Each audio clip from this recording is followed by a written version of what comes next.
We are uh we are now what?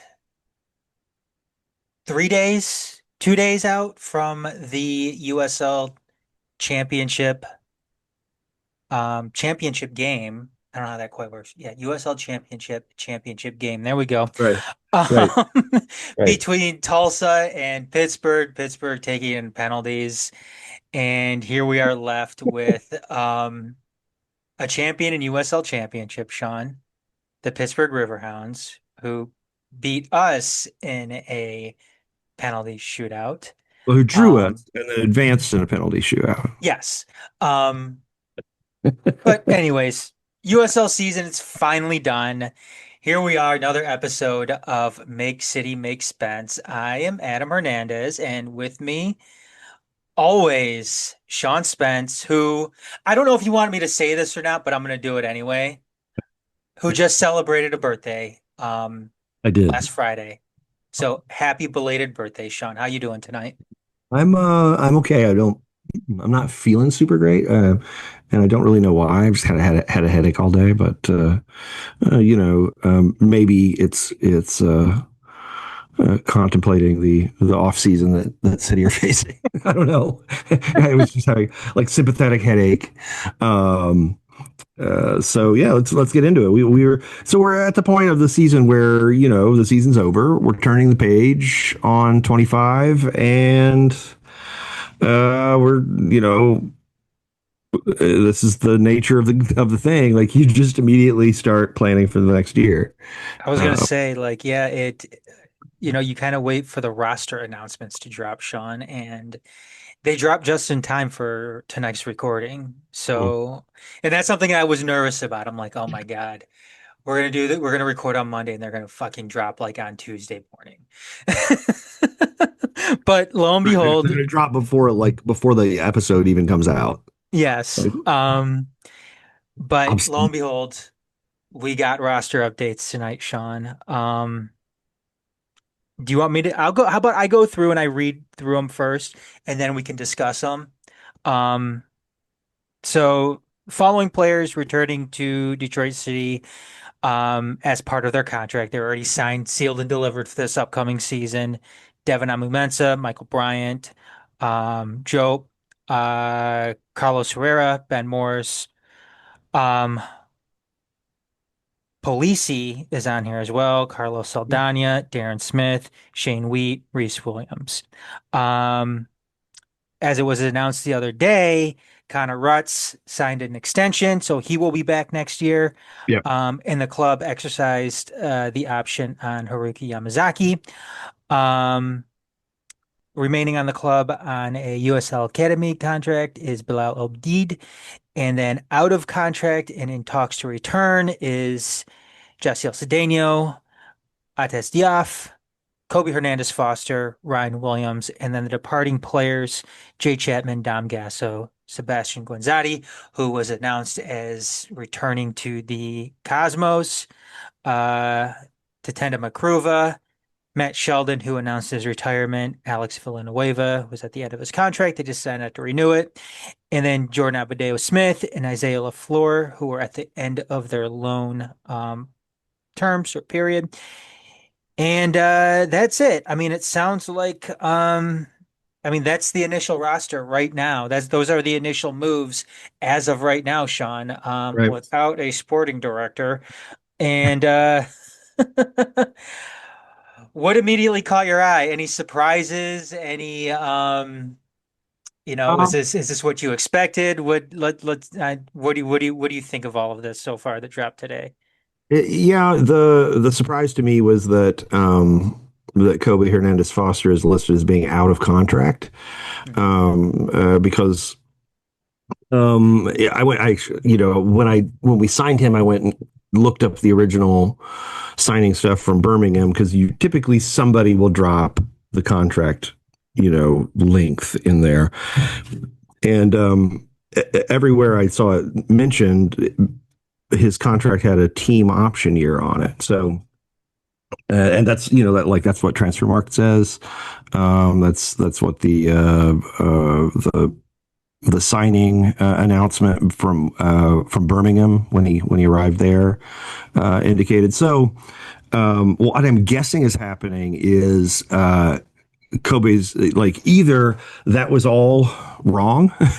There was Hmm. never an option year, and he's a free agent, and we're negotiating with him, or um, he has he has let our management know that that option number would not make him happy, and that he's not going to return and be a happy camper if they exercise the option, and that what he massively prefers is negotiating a new kind of clean deal with Detroit City. So, um, uh, if that's the case, and the fact that City is announcing it in this way means that they are really accepting his terms, and we're so I don't see any indication that we're not really trying to get Kobe back. Is what I'm saying. Because I had previously said that like the first thing we should hear is that we're exercising option on that dude. Like if we don't hear that, it's a problem. And now I'm guessing that what we're hearing is effectively the same thing. Effectively that, we want to bring him back. It's just, arguing about the numbers and it'll get done. Um, I have heard a couple of things which give greater context to what we've already discussed. I had one source tell me that while Marcello Polisi is still under contract, that a negotiated termination has already been agreed to by both parties. That City's gonna pay him off and he's gonna be off the roster, because he was non-existent for since like June, basically. It hasn't been rostered at all, hasn't played. Um, the other thing is that we're negotiating with Ates Juf, who but the reason that we're able to negotiate with him because he would still be under contract with Lexington. I have a source telling me that Detroit City has paid $80,000 or in that neighborhood to Lexington as a transfer fee. So in all likelihood, very much the most substantial transfer fee that Detroit City has ever paid to get the right to negotiate with Ates. So I do think that we're looking at a lot of the attack returning, a lot of the attack from the latter half of the season returning for next year. So it's What are your promising. Good. Yeah, I was going to say, what are your thoughts on that? Because at times, I mean, the attack looked good, it looked better, and then, sometimes it kind of fell into I mean, with what we've seen with Ates City and a lot. Haruki, yeah, like you know, you Ates and Haruki and Kobe are all players who um, are are pretty young and are still kind of in the Sure. still growing their game a little bit. I mean, although really 24 or 25, you're pretty much you've become the player you're going to be, and it's down to little tweaks and changes in form really. Hmm. um uh and it's true that the attack didn't blow anyone's doors off at any point really this season. Um, but it's also true that it did look a great deal more dangerous and more balanced once Ates was starting off the left, and less reliant upon Darren Smith just kind of going on a heater and scoring fairly low XG chances, um, and which is something that just didn't happen over the last say 4 months of the season. Sure. Um, so this is I think it's a good platform for success. The real trick is that you need to recruit on top of these players, not recruit depth beneath them. Right? You need to recruit somebody who's going to make Darren fight for minutes. And, you know, I don't know where the budget's going to come from, unless the this paying a transfer fee for Ates is an indication that they are radically adjusting sort of their the dollars they're committing to payroll. Um, you know, our payroll um, a couple years ago was you know not a huge multiple of that transfer fee. You know what I'm saying? Like 80 grand in Trevor's last year would have been like 20% of the payroll budget, right? Again, Um, I'm going back and thinking about that first USL season when we had like an injured Pato and right, Ryan Shello on the bench. right, exactly. Well, I mean, that was a roster that hit a $350,000 budget, Yeah. right? Then the next year it went to 400,000, and and now they're dropping an 80K transfer fee. Um, you know, I've got to think that if you're doing that, you're going to back that up with significantly. You're not taking that out of payroll. You're indicating that you're going to bump payroll up. And so, at this point, it's just down to recruiting players on top of the players we got. The midfield does concern me a bit because right now it's Kobe. Like, okay, we want Kobe back. Yeah, Ryan Williams, sure, we want him back, but he'll be 34. Hmm. At some point. He is going to feel 34, and Yes. um, I don't really want a 34-year-old as a starter going in the engine room going into a USL Championship season.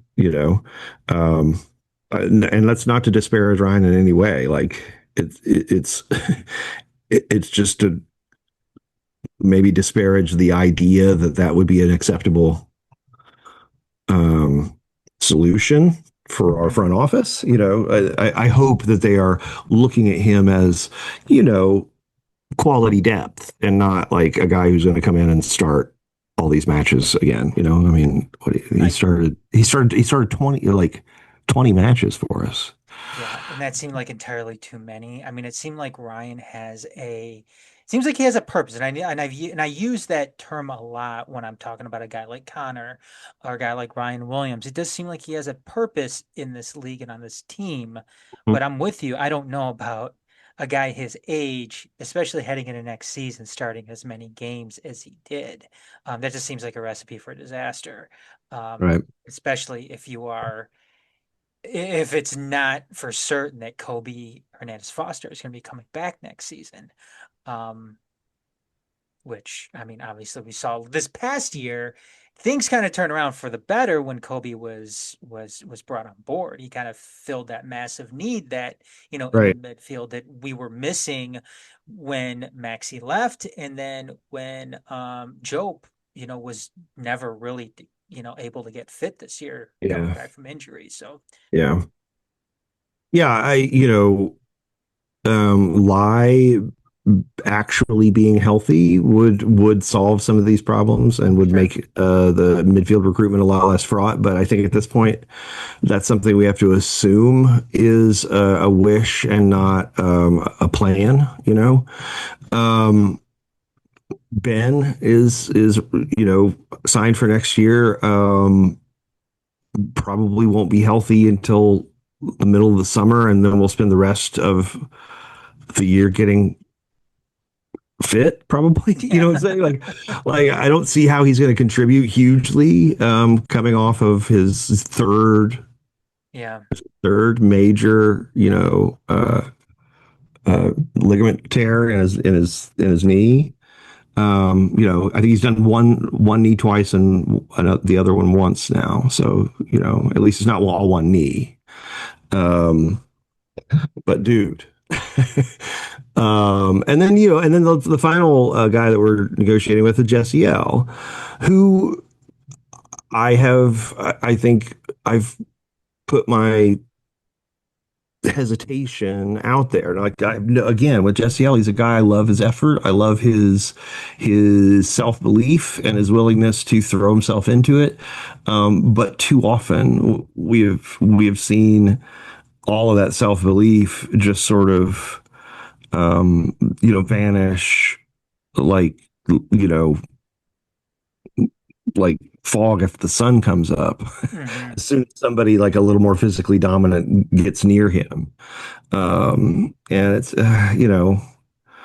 I I I think that having him as an attacking sub is fantastic. That's a fantastic, but having him as your playmaking winger number 10, the production is just not there. You know what I'm Hmm. saying? Like an assist every 10 matches. You're just not creating enough chances, man. And this is Uh, one of the things too. I mean, you look at guys like Jesse L. You look at guys like Ryan Williams. I mean, and you mentioned at the top of the show that if you're bringing these guys back, um, you want to sign guys in front of them, not behind them. And I think that's an excellent right. point to make because otherwise, you're just running it back on a season in which Detroit City just barely made the postseason and came up in some sense extremely lucky to beat, a historically dominant team in Lou City in the first round. And my hope is that whoever's making the decisions right now, because we have no idea really, truly who are making the decisions right now, considering no sporting director has been announced, no extension for Danny has been announced, no new head coach has been announced. Whoever's making these decisions isn't getting starry-eyed based off of a single elimination win over Lou City.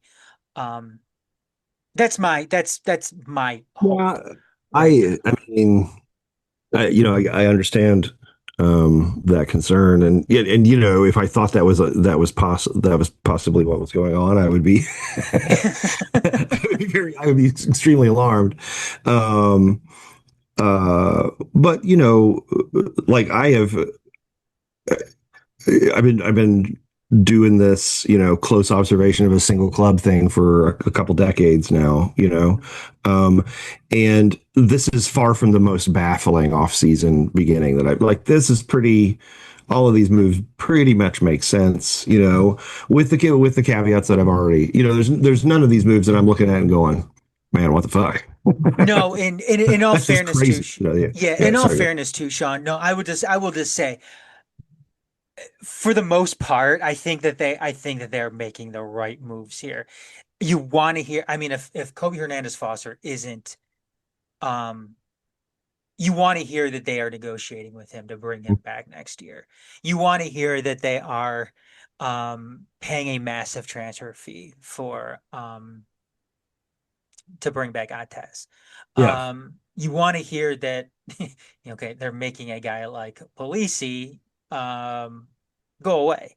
Uh, Right. Like, exactly. Like, well, and there have been times like I think that it's refreshing for us not to treat that like, well, that was our mistake, and we're not really going to have a full roster anyway. mhm. So we'll just let that guy keep coming to practice next year, which is how I think we would have handled it in the past. Now I think we've gotten to a point where we understand that like we've got, you know, we want an elite squad 20 deep whatever, and not like you know seven dudes who never play, Sure. um so it is good to hear that they're now we haven't seen it, they haven't announced it, but I think it's probably just like timing with the contract or something, I don't know. I mean, if I'm looking at this from a team building perspective right now, I think that you've got potential starters all over the field returning, and you like, okay, so Haruki, for me, is probably going to play right wing back.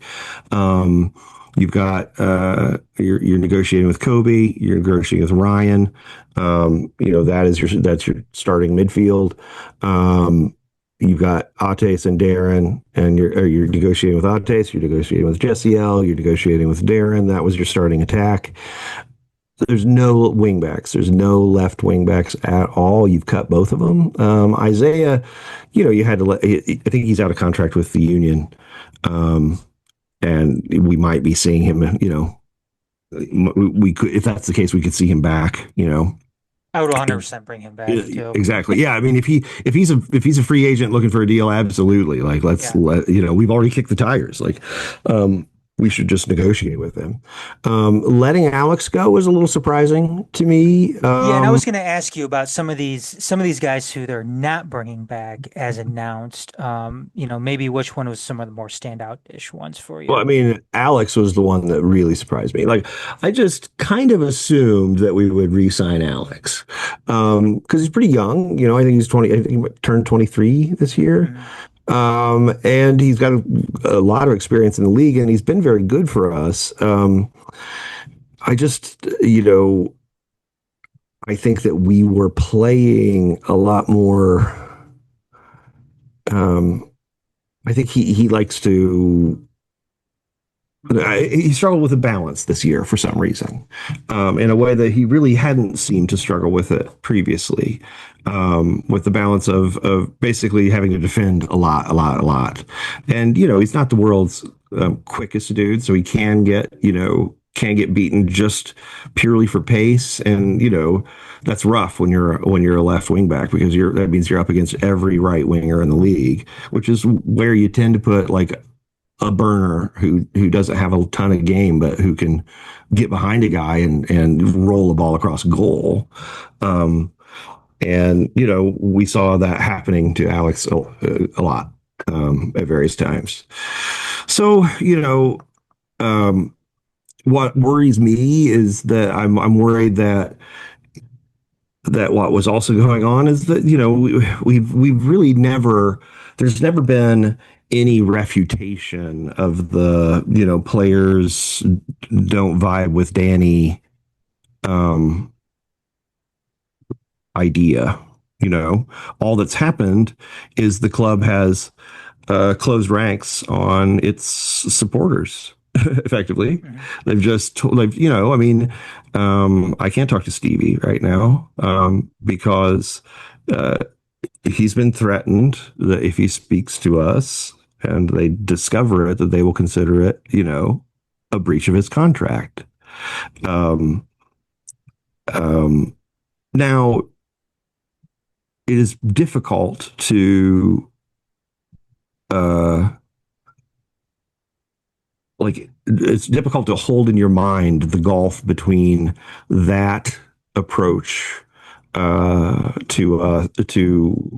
engaging with us and the previous approach to engaging with us, um, and you know it fucking sucks.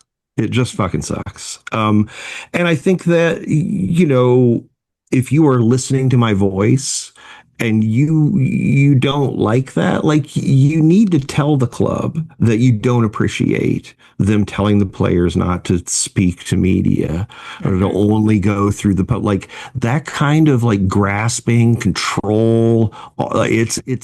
We are in an authoritarian time. Okay.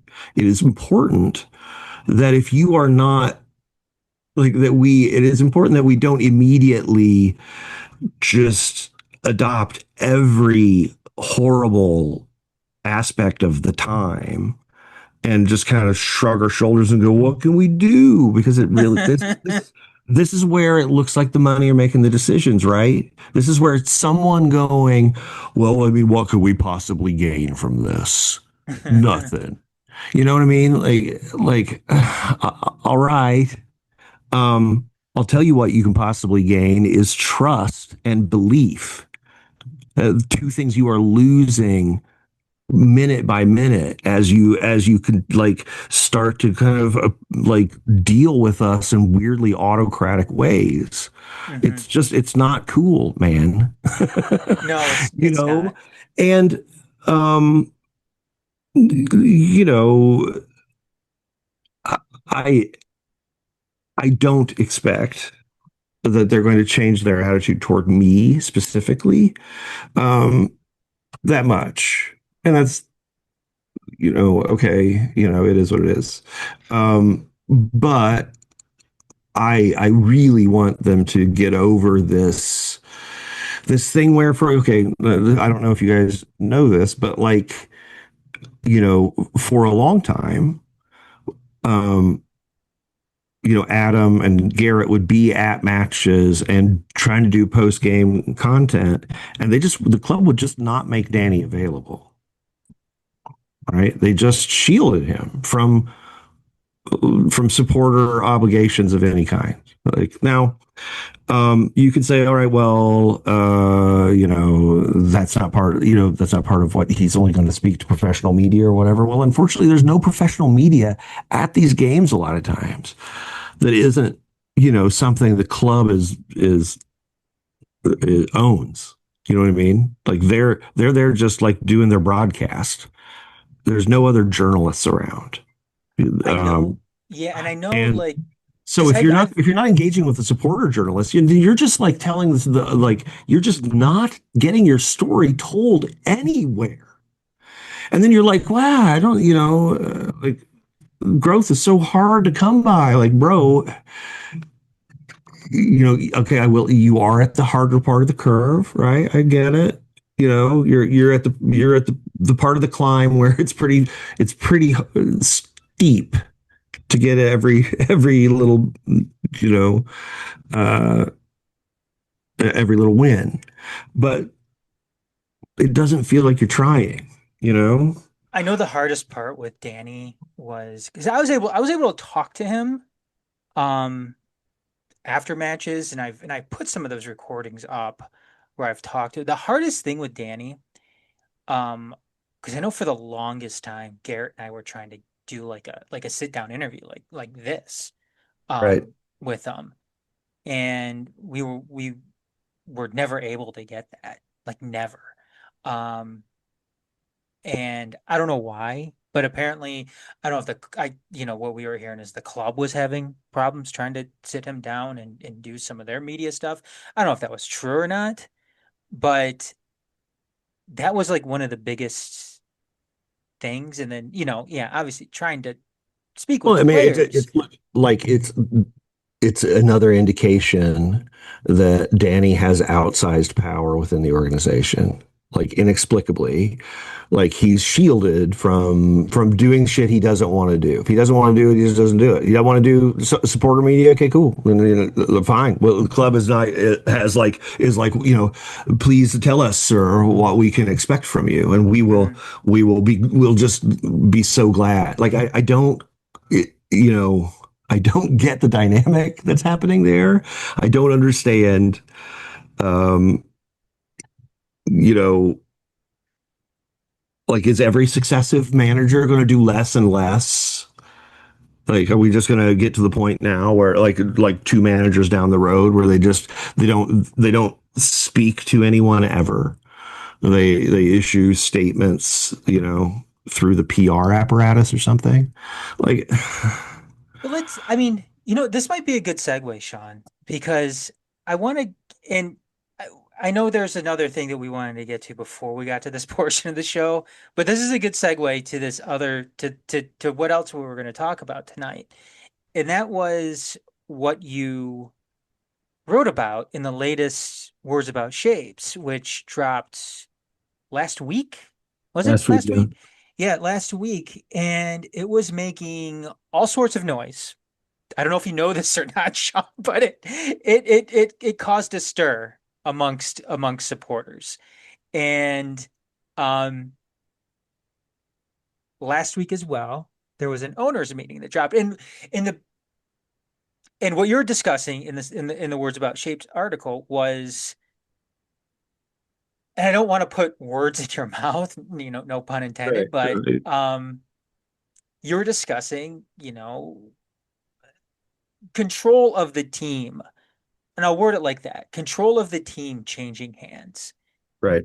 And it was asked at the owners meeting, whether or not this team is for sale. And it would appear that this is, the club being transparent, which I'm not saying they are or they aren't, but they said no, that the team is not for sale. Um, Now, of course, I feel like they could be playing with semantics there, Sean. My well, opinion. I'm not I saying mean, that's what they're doing, but that's my opinion. What are your thoughts on everything that happened and with, in correlation with your article? um, excuse me, I just had a huge coughing fit. I'm trying to recover from. My goodness, I I aspirated there in my eagerness to answer, and so I still have yet not yet answered. Um, well, okay, the article, the thing I wrote was trying to describe the vibe I was getting. Hmm. And, I was kind of going to great pains in the piece to say, look, like I don't know anything. I've heard lots of rumors, and I shared the rumors that I've heard more than once in the piece, which is that, there were at least discussions with some billionaire family from Birmingham. And And I will say this too, I Sean, didn't know when that I first heard that whether it was Birmingham, Alabama, or Birmingham, Michigan. Like I was like, okay, which Birmingham? They're like, no, no, like locals. Like, oh, okay. Um, so anyway, uh, sorry, struggling. no, you're good. The um, I think it may be technically, it's probably true that they're not trying to sell the club. The club is not for sale in the same way that, in the, I used to, I most of my working life has been spent um, in a time of uh, deeply hypocritical drug war propaganda, right? Hmm. And what that meant was really in the workplace that no one smoked weed. No one. If you ask people if they smoke weed, no. Are you kidding? No, obviously not. Unless you had some. And that was how the world worked, right? Did I smoke weed? No, no. Oh, you're gonna smoke? I mean, maybe right now. And that's how I feel. The club is. That's the club is not for sale. I mean, unless you got a lot of money, like It's the you. best metaphor. Um, and so you know. Like we're gonna keep doing this like winky dance. I mean, I don't give a shit who owns the fucking club now because these guys have shown that they can't produce the outcomes we were hoping for.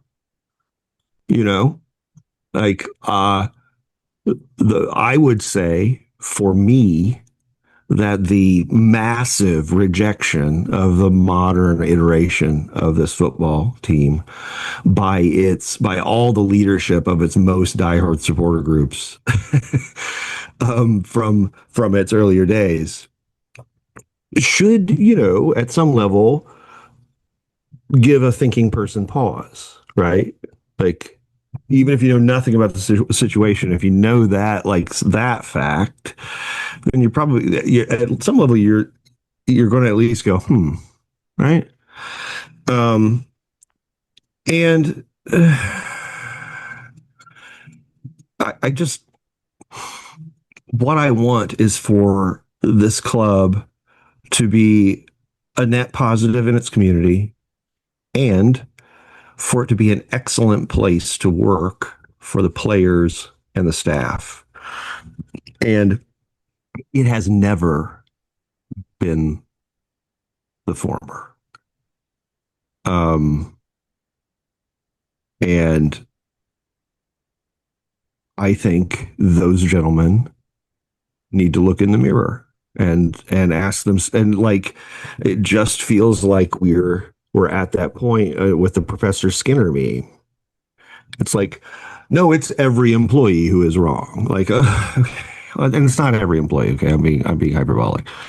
Um, but and that kind of dovetails to me in my mind with the labor situation in the USL, um, which um, Which was was it put on you? full display at the championship Right, match with the t-shirts and everything the for the T-shirts, players. and then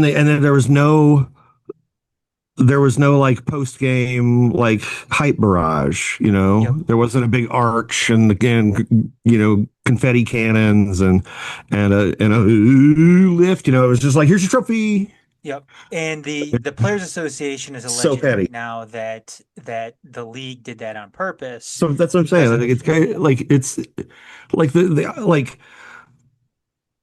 you're either massively grossly incompetent or you're like petty as fuck. Like, look, like, if you were doing this right, you would be building bridges right now. You should be establishing good relationships with the negotiating teams. Like, this is big money, big negotiations. If you're coming into that with that kind of like, you're fucking like tech bro dick swaggering into this fucking thing. Oh, like, I will boycott this shit. We'll come on here every week and talk about what a piece of shit these scabs are. If that's how it's going to be. Like, I no, you need to adjust your fucking negotiating posture, because these guys are just saying like, look, in your expansionist like jerk off sessions, you are forgetting the workers again. Like, you're doing it again. mhm. And like, I don't give a shit if that's what USL is doing. I want my club to row a different direction. I want this to be an excellent place to work. And I just don't think it is. And I think that has to do with resources and staffing, willingness to put the money in those areas, and understand that you're not going to be able to like show like a huge return on that investment immediately. And like I don't know, man. It is It is. It's just. It's. That was so like every bit of the potential, just like of the complete clown car potential of the USL Championship was on full display in that final. it Like, was. we got a champion celebrating at home who just completed their third consecutive scoreless, or their third scoreless draw out of four Well, they were on the postseason road. matches. Pittsburgh was on the road. Were they on the road? They were on the road, but they had a lot of fans there. They Oh, that's right. That's Pittsburgh right. bussed in That's a right. lot of fans from what I heard. Right. I'm sorry, but like like one of the most legendary like kind of shithouse trophies possibly of all time. Like, you seriously just like choked life out of football. It's like And Misa shit too, Sean. Like that. so bad. Like, well, Yeah. and the fact that like none of these teams have the quality to break down that obvious tactic. Hmm. Like, they're just like, okay, we're gonna talk about their defensive excellence. I mean, they're sure they put up zeros. Like, you know, uh, There was a I just story too behind this. I mean, Bob Lilly wasn't coaching Pittsburgh. right. And then, He well, had an interim the coach there, and interim coach taking over for the dude who was kind of, you know, he's from Bobby Knight's generation, let's say. um, like, I don't want to get deep into a characterization of Bob Lilly, but I think that's somewhere in a broad spectrum of antisocial behaviors, is likely to be found the cause and of for this yeah, separation. for Um, those of you who don't know who Bobby Knight is, go look him up. yeah, yeah. Um, yeah, like, I just hate that kind of stuff. I hate when uh when ownership maintains this hostile adversarial relationship with its own labor force.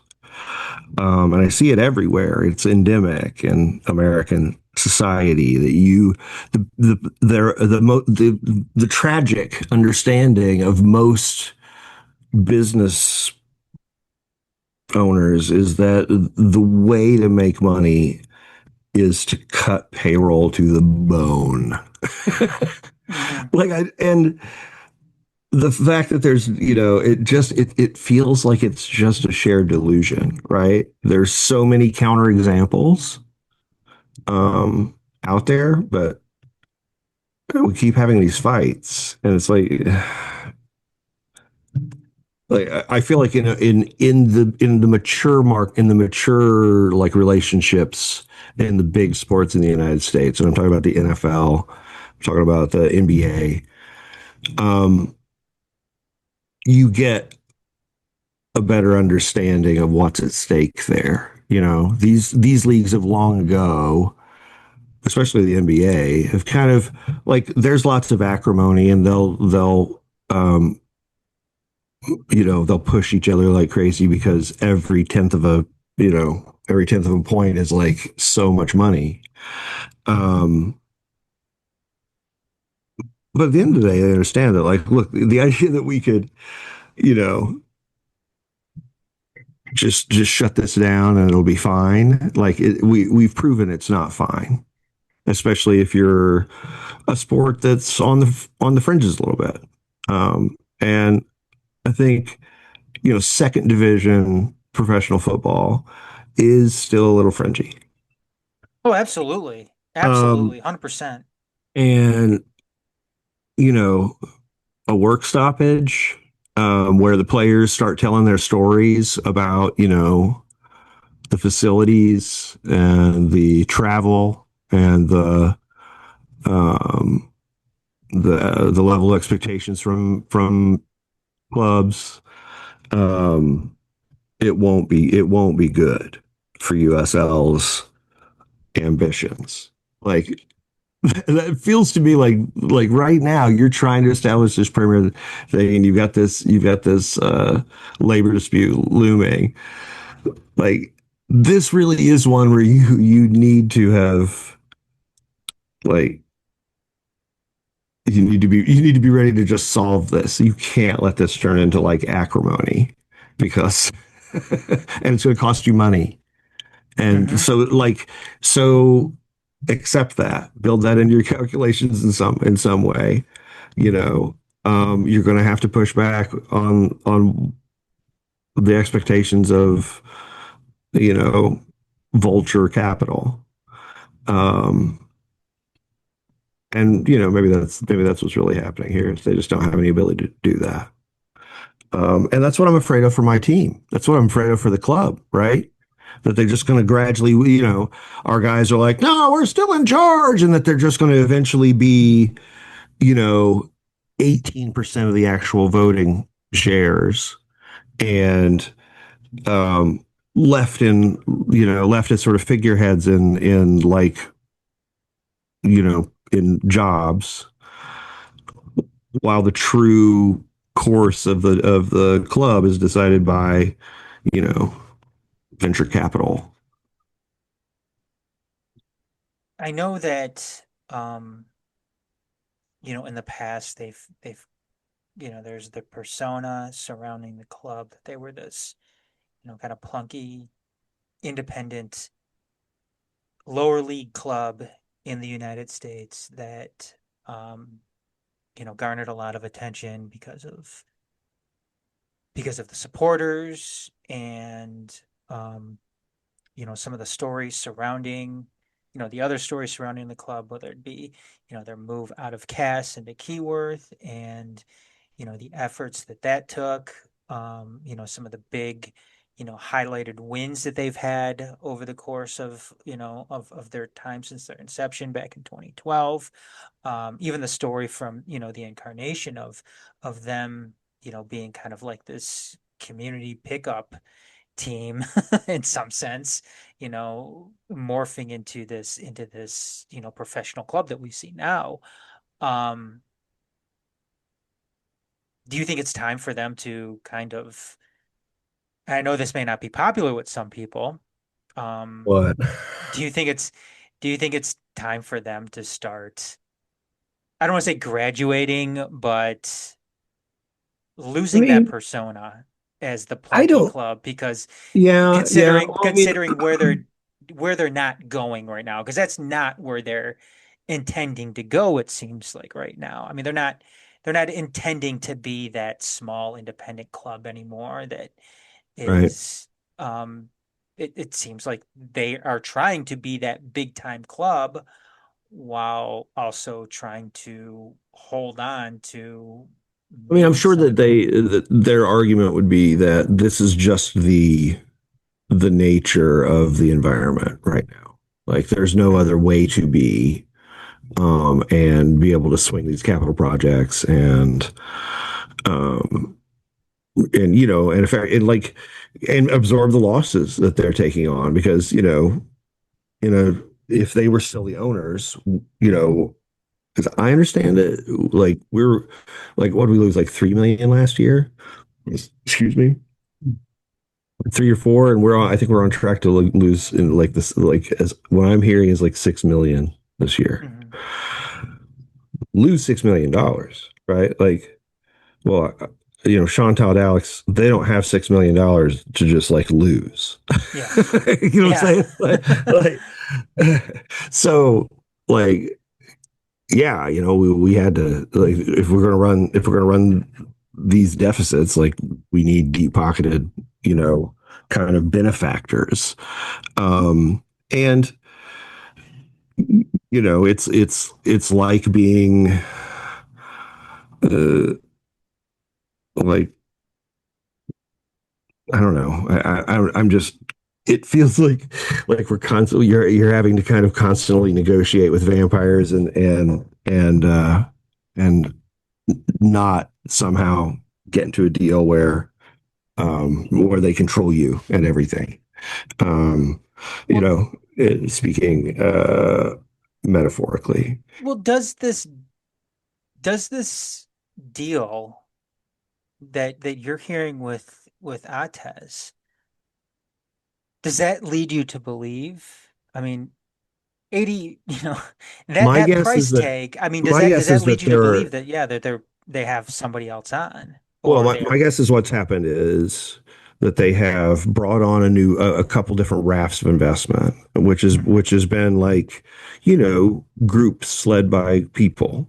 Um, so there's people on the board now who are kind of new faces in some ways, or they've been around City for a few years, but like now as part of their professional life, they're on our board.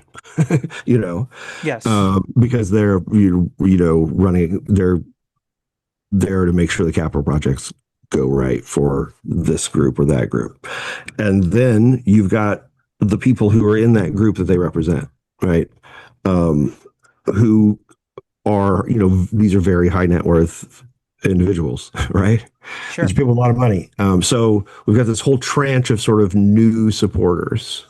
Say 50, let's say, new supporters from that have shitloads of money, right? Like, people with hundreds of millions of dollars.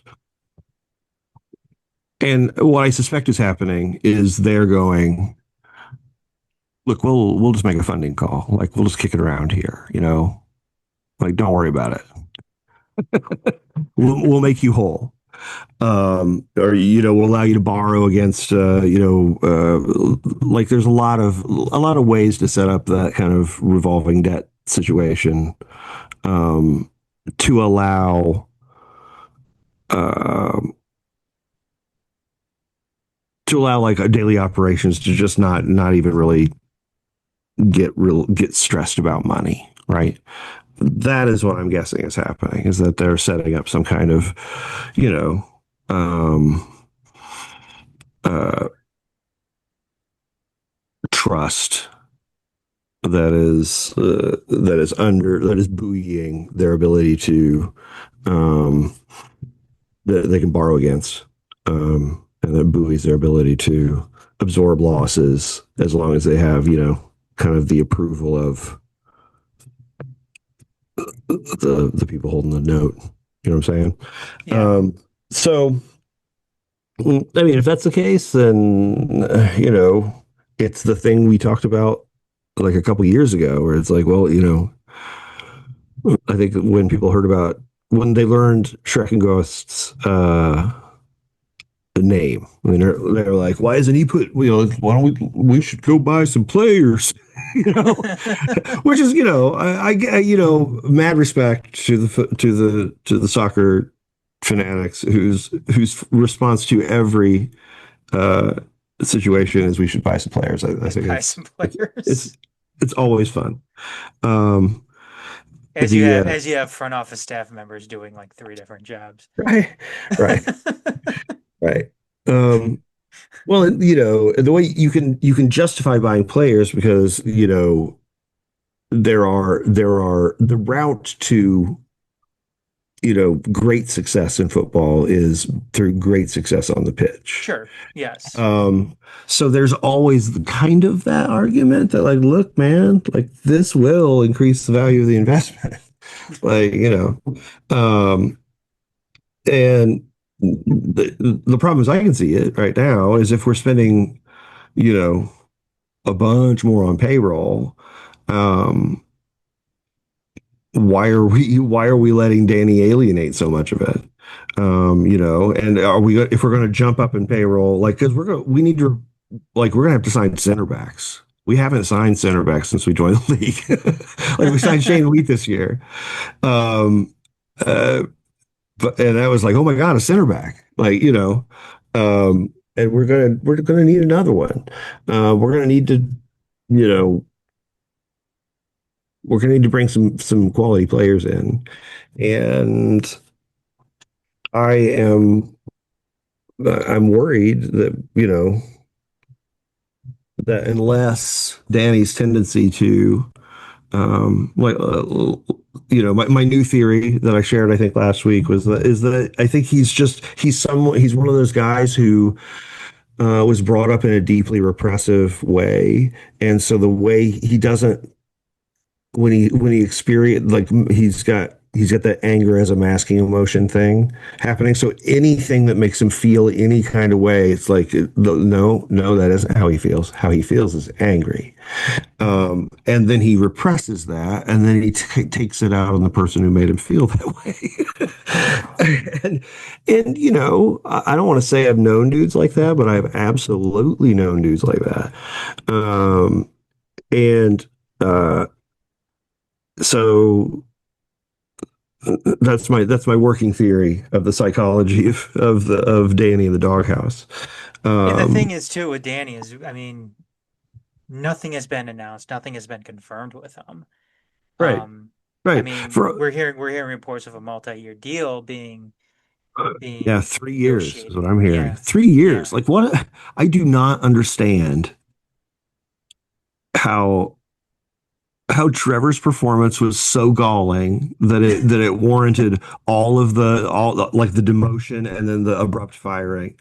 And Danny's is so meritorious that it really deserves like we need 50%. We need another 150% of that. Like, yeah, we've had one really good year and one very difficult, shitty struggle year. We definitely need to just that trend line is so fantastic. Let's get 3 more years of that. Not to mention, I'm baffled. not to mention too, Sean, like how difficult does this make it to bring in a sporting director? Um, when Yeah, I you've don't already like hand who. Yeah, when it's you've already handpicked a head coach for them, when you're already making moves, which again we said before that we think that the moves that they're making are well, I pretty mean, good. yeah, exactly. You got to accept that you're kind of you're probably kind of resume padding if you're taking that job, right? Because Yeah, but you're not gonna shout Danny down. Like he's gonna you're gonna be there to facilitate his ideas. hmm Um, and you're a uh, figurehead. You're the Some Queen of people, England. some people, some teams have run that way. You're more of like a general manager, Uh-huh. um, and like which is at some point in some organizations is just kind of like the head scout who is also has a law degree, like who can like draw up a contract. um, and uh, yeah, I don't. I'm worried right now. With everything that's going on, whether it be the USLPA, whether it's, how they're approaching this offseason without a sporting director and the rumors about bringing Danny back in a multi-year deal. Yes, I'm worried too. I go 100% get that. And I think other people should be worried as well. Yeah, uh,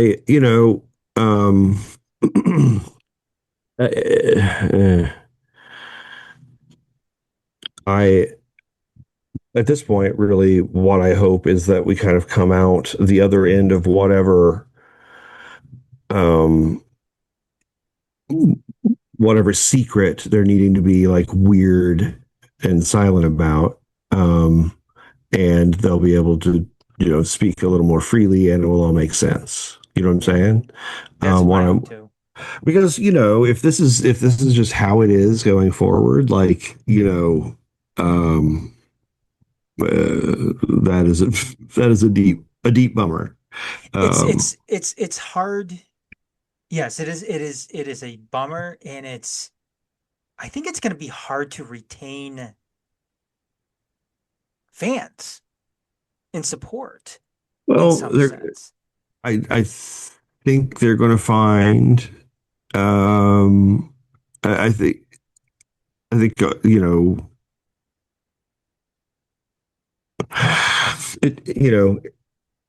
It's interesting. I think they're at an interesting moment, and maybe they will handle it with more grace than I imagine from them. But I think that their increasing sort of corporatism will put them on a collision course with their own supporters, like, you know, fairly quickly. And I'm not even talking about like organized NGS stuff. I'm talking about like, if people feel like, oh, you really are making this, like going to the fucking Lions game, um, but without, all the, you know, cool shit. Like then like like yeah, people like, I don't know, you're courting a much more fickle audience, and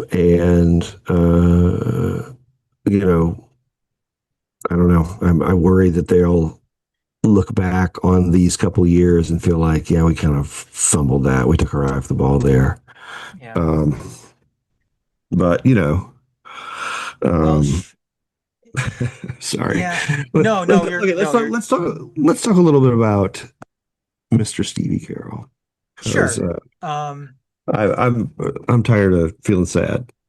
I mean, this makes me um, feel sad, but like Stevie, at the end of the day, you know, his knee was bad, like back in the early NISA days, like real bad.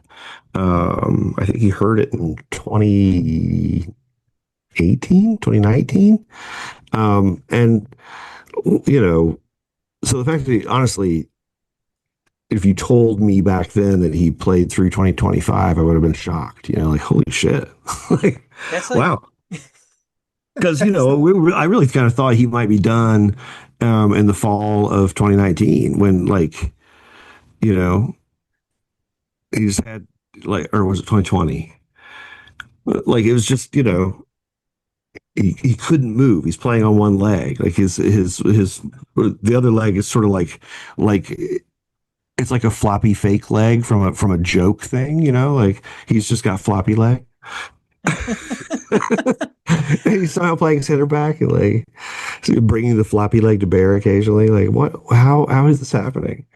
Um, and evolved into such a like. I just loved the way Stevie played. I don't see other people play the way he did, and I think that um, you know it allowed a guy who was a pretty decent player, but not such a like mind blowing athlete that he winds up at Davenport College or whatever, right?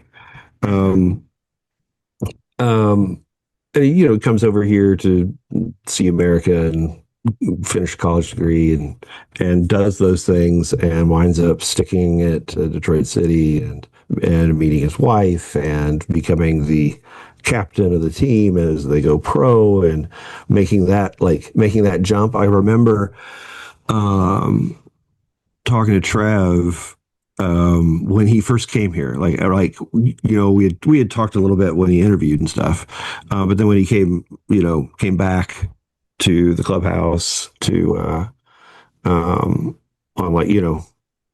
starting, he was like, oh, I hear you write about these guys. um, and we talked about various players that were and that were good. And I talked about Stevie. I think maybe second. I think I talked about Cyrus first. And but then I talked about Stevie, and I told him, he's um, he he not only can mark well, he has great passing range. If you give him a minute and let him pick up his head, he's a threat on set pieces. Just an incredibly intelligent player, and he only grew from then. Like really, as soon as he became the captain, he took his craft as a player very seriously, even when the team were amateur.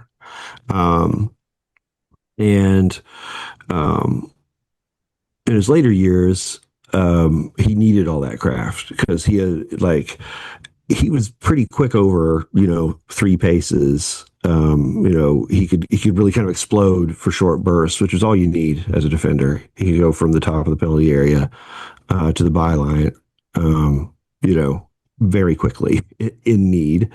Um, and the last couple of years he's not been able to do so, and he's had to compensate by getting even wilier, and it's been really fun to watch. He does this. He's been doing a thing a lot. If you go back and watch his film, where he's constantly, especially when he's up against a dribbler, he will he'll put his hand on them in a way, like hand near their hip in a way that seems innocuous, but he is really fucking with their sense of balance. Like, unless your sense of balance is really outstanding, he's just made you kind of giving you the shivering palm, right? You're like, nah. And you see it a lot. Like, you'll see guys kind of come at him and go like, all right, old man. And they take that first stab and then just sort of change their mind. Like, oh, all right. I am going to pass the ball back to the midfield, and we're going to try this again. Um, the um, but if it were, if we could put his mind in a robot, that robot would be really fucking good, and would play for City forever. Unfortunately, he's a human like all of us, and um, I think he's like clearly worried about like he's talked about it, I think, publicly now. Like, I was just worried about being able to play with my kids, like it's really weighing on me. Like, um, and yeah, so uh, What? God bless you, Steve Carroll. Yeah. And what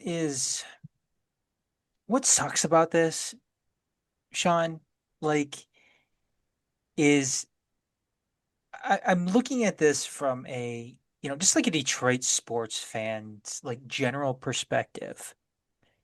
And what sucks, what is disappointing about this is that given where the club is now in their history, um, what's unfortunate is fans in this city aren't going to truly appreciate what Stephen Carroll has done, because what Stephen Carroll has done is, I don't think it's going to be something that's ever going to be done again in this city. And what I'm talking about is a guy, a player who is a leader of a team, leading that team from an amateur side to a very successful, history making third division pro side, Yeah. to making that jump to the second tier of the US soccer pyramid. Now, again, I know there's, a lot of people who are very, very dismissive of association football in this country. Um, I'm not naive to that, but that in and of itself is, is just, it's not something that I don't think is ever going to be done in this city ever again. The journey that he's been on, and the journey that he helped lead this club and this team on, is really quite remarkable. And it's unfortunate that it's not a bigger story than it is here in Detroit, and a very, very good sports market. It just sucks that it hasn't gotten, I think, the attention that it deserves, because it's Yeah, I unique. mean, It's a very unique circumstance. right. It's it's a knife with no handle, trying to get this kind of attention because like, I have a feeling we're going to get a lot of attention around the time the stadium opens, Sure. because the really big time PR machines will be cranked, Yeah. We'll be warming up for about 4 months before that. We'll have a gale force, hype machine happening. Um, and that'll be cool. I just hope that, um,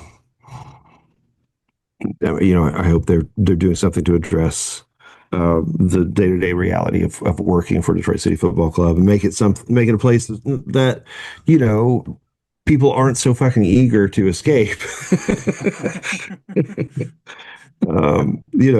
That charm of being a starter job is beginning to wear off. Like, okay, well, all right, like, yeah, let's invest wisely, please.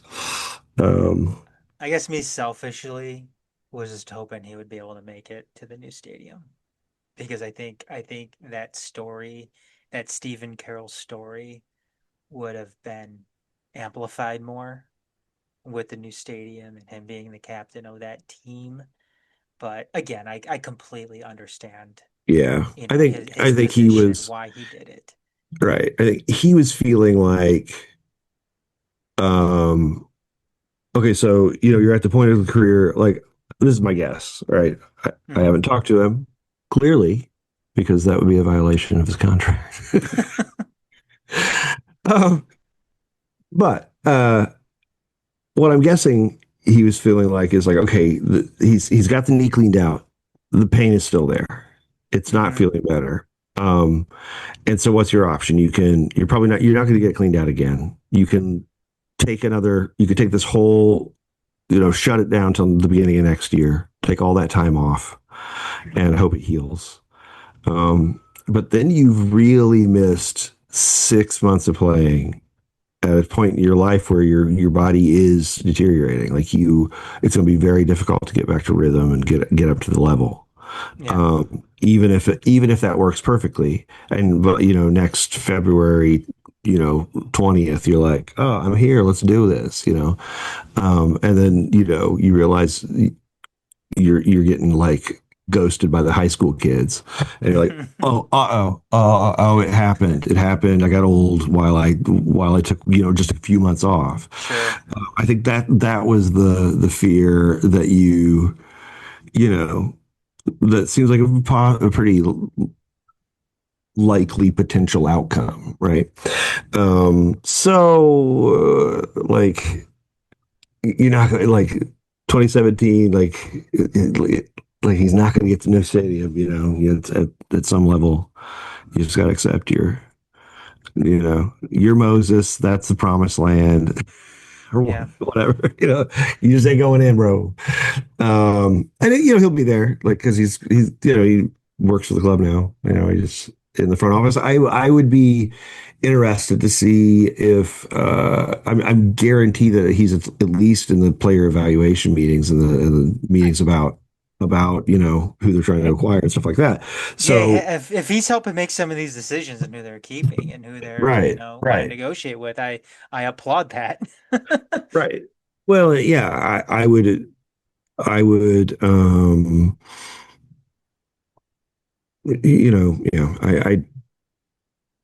the fact that Danny hasn't signed a new deal, um, I would hope that they are having some conversations that don't include Danny. That the front office is talking about player acquisition and that it's not entirely being driven by Danny. Because while I don't think anything nefarious is likely to happen, when the dude hasn't signed a contract yet, like it's difficult to rule that out, and especially and it's just the potential of the stink of it Yeah. is bad. And I Because I wonder if he is. if everything I'm saying is wrong and they're like Danny's super great and it's somehow he's been suborned all this time by Trev and Tiffany, like secret agents who got here 2 3 4 years before him or whatever, like yeah, okay, cool. So let's see it. Like, if you're if Danny is driving these decisions, then sign the fucking deal with him. Like, Mhm. don't buy a bunch of players on his say so and then have him like show up holding a Riverhounds jersey in 2 weeks. You know, like Yeah. like I don't know. Well, as far Dumb as long. Stevie goes, again, legend, city legend gets thrown around a lot, and I think I've mentioned that before on this show. If Yeah, not, yeah. maybe not Tunnel Talk. But if there ever was legend status to be bestowed upon a player who wore the Detroit City crest, Stephen Carroll is is Oh, absolutely. is Like in the definition of that. like I um I think Stevie is they ought to he's the kind of dude who you name a stand after, um or have a one of those Have an uh entrance named after him at the stadium. well and yeah, like a statue of him outside outside that entrance. That's how like, oh, okay, well, we go in the Stevie entrance. There he This is is right Stevie there. entrance? No, this is the Nate Steinwasher Right. entrance. This is the date. This is the Nate Um, entrance. Stevie entrance is on the other side of the stadium. right. The names will be there, long after anyone remembers like. They'll look it up. Yeah, Oh, who okay. was These were Stephen Carroll? players. Yeah, these were players like in the old days before we built the stadium. Um, Sean, I wanted to do one more topic tonight because I think that, and we Oh, can move through dude. this, we can move through this quick, but I needed to get your insight. I want to get your opinion because you are an old MLS guy yourself. Yeah. Um, and you mentioned that too on this show, so that's no secret to Yeah, yeah. anybody No, else out no. there. I mean, Um, it's all there was for a while there. yeah, that's all they have. MLS recently voted on changing their schedule to adhere more towards the world's or most of the world's uh schedule where it goes, what is it, Sean? Is it what's the It's official? fall to spring. Is it fall spring? Oh, yes, fall Yeah. spring. So instead of, starting in March or February and then having it go to, basically all year, because the MLS championship is going to be until like first or second week in December. Um, you start in what? June, July, and then you end Um, like in like May? no, yeah, no, you start, I mean, it's the European schedule, right? Yes. Yes. You start in, August, you run. Yes. Now, for us, it'll probably start earlier, because we're going to have a serious winter break. Yep. So it'll be like and it won't be like the Bundesliga because the Bundesliga like they keep their league sizes small, so their league season is not as many matches. um, So the you're saying MLS they is not don't doing that. Bundesliga doesn't have 30 teams to a league. Right, exactly. So, um, but I think it's interesting when we first considered this. Um, we would kind of talk about how, like, look, if you've got teams in the north and like in America, like they're going to have to take like 2.5 months off, like no shit, like 10 weeks there, where you're just like pretty reliably are not going to be able to play football outside. Because you have Um, Minneapolis, you right, have Toronto and Well, Montreal and Chicago, and Chicago. and at that time, at the time we were talking about this, like MLS was not even doing anything. So, we were still like maybe Detroit, Cleveland, Buffalo, like Boston, um, like a lot of shitty weather happening in these cities during the, December, January.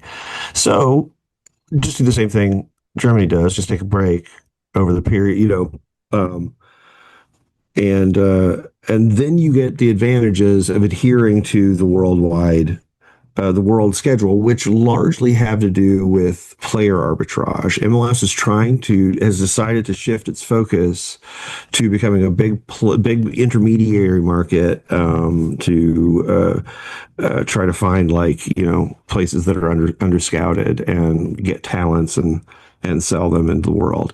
And um, they're realizing now what a kind of misstep their media deal with Apple was. Like, they basically rescinded all the major planks of the deal. Like, they're no longer a closed shop. They're like, we're gonna announce some new details soon, which I guess will probably be like, we're on YouTube. I don't know the fuck. I think they're kind of going the opposite way. They're like, oh, that was a massive mistake. But whatever. No one's watching those matches. Like, literally more people are watching USL matches than MLS matches. It's crazy. Like, what a huge fumble. So,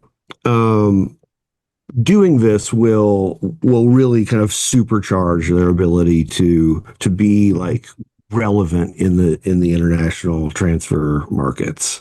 Um, and I think it's probably smart, um, for teams with lots of resources, in the United States to get involved. And So, because frankly, if you're not getting involved, you're just getting fleeced. If you're not a player, you're getting colonized. so At that level of the market. Sean, my question for you then is this something that USL is going to have to follow suit with? Um, you know, I think the other fact is that global warming is happening at an ever increasing pace at this point.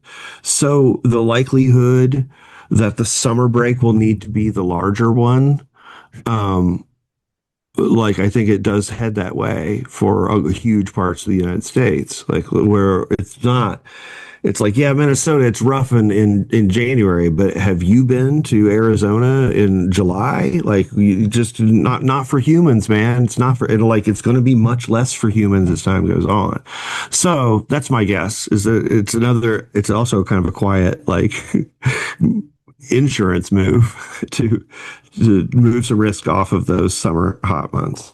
No, and that's something that people up here aren't thinking about, I think necessarily, Sean, because if we're sitting up here thinking about, okay, you know, is USL going to have to also move to this calendar? And if they do, well, holy shit, we're going to be, going out to games in December and, in early March. And we already know how that is, at the beginning of the season. Yeah.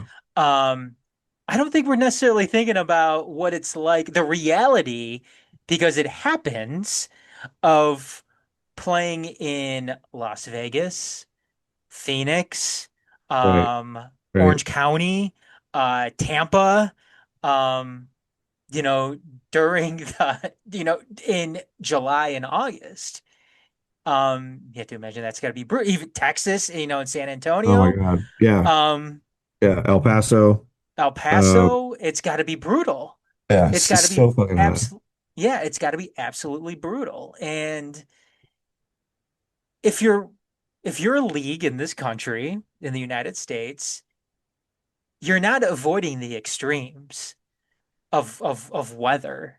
Um, you're gonna get it one way or the other. And if you think about it, is it safer for players?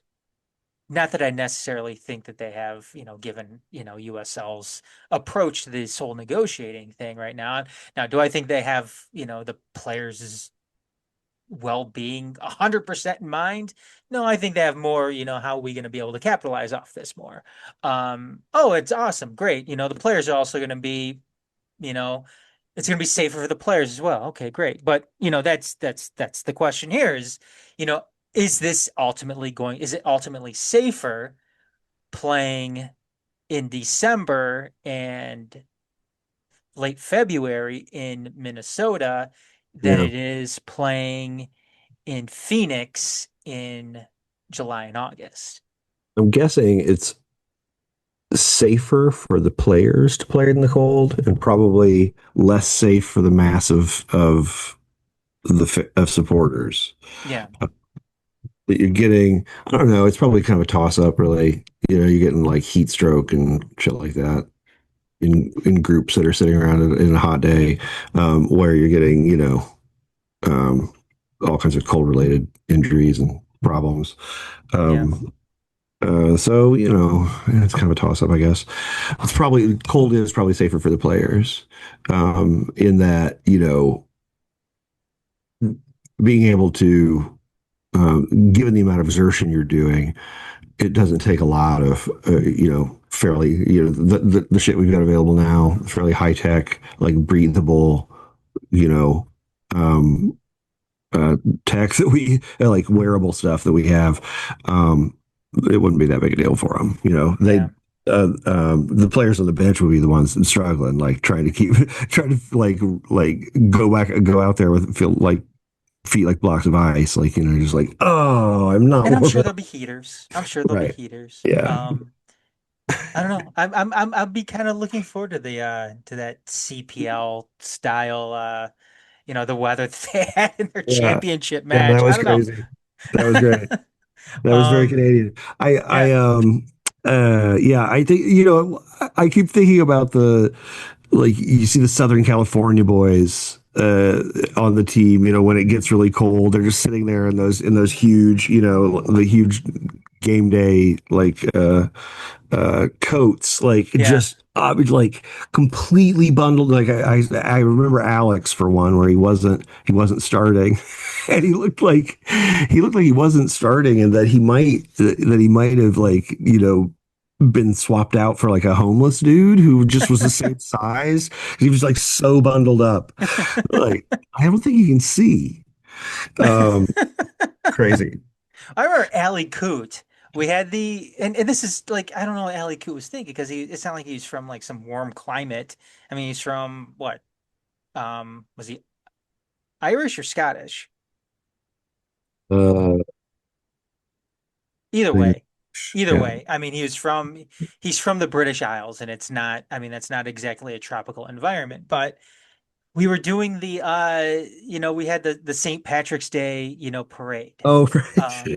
and it is, and it, that is, if nobody's ever been to the St. Patrick's Day parade He that we suffered do every emotional single damage year. that day. Yeah, that was the weather is always brutal. It doesn't matter, Oh, it doesn't matter if it's, 80 degrees the day before or 80 degrees the day after. The day of, it's going to be either snowing, raining, windy, and 30 degrees with like a 10-degree wind chill.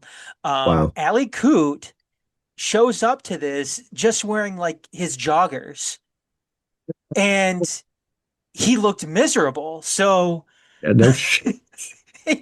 and all the other guys, because Stevie came, and James Murphy was there, who dressed appropriately for it. um and I forgot who else was there. That may have been the only three, but I remember him having to go like find Tiffany so she can give him a coat to wear. Could someone bring me warm or cold weather gear? Yeah, and it's like, dude, you're not from Yeah. Phoenix, you're not from Miami or anything Yeah. like that. Did you Like, think this was an indoor parade? so yeah, that's yeah. I mean, and I'm sure once he got that on, that nice warm coat, he was fine. But yeah, and that's probably all it takes is, dressing for the weather. Because you keep on adding clothing for cold weather. Yeah. When it's hot out though, you can shed as much clothing as you want. Yeah. Um, This is hydration. Hydration. yeah, it's still gonna be hot. But anyway, Sean, anything else tonight that we wanna touch on? No, I am I think I'm going to take some cold medicine and go to bed. All right. Well, yeah. But yeah, that'll do it this week. Sean's gonna go take some NyQuil, lay down, and hopefully fight off whatever is Uh, um Whatever. I whatever's brought this back from Indiana. yeah. Curse you, Hoosier bugs. God damn it. But anyways, Ugh. though, we'll be back on again. I don't know if we'll be on next week. We'll see. If not, I'm assuming we'll probably be on the following week, since we are kind of in an off-season mode right now. But stay tuned for that. We Let also the news, have. I'm sorry. let the news dictate. Yep, we'll let the news dictate. And yeah, other than that, Sean Spence, Words About Shapes. I'm Adam Hernandez saying, have a good rest of the night, everybody. Hey everyone, thanks for checking out this episode of Make City Make Spence. To see not only this one, but prior Make City Make Spence episodes, go to detroit.themajorsports.com where you can check out all of our catalog and all things going on with not only Detroit City FC centric content, but any Majors Detroit content in general. Additionally, you can find us on YouTube at The Majors TV. Be sure to hit like and subscribe if you already haven't yet. And you can also find us on wherever you check social media stuff out. We're on Twitter and Instagram at TMSNX Detroit, Blue Sky at TMSNXDetroit.bsky.social, and The Majors Detroit on Facebook. Additionally, wherever you check out your podcast, be sure to not only like and subscribe, but leave a 5-star review. It goes a long way in helping out all of our efforts here at The Majors Detroit. Thanks again. Catch you next time.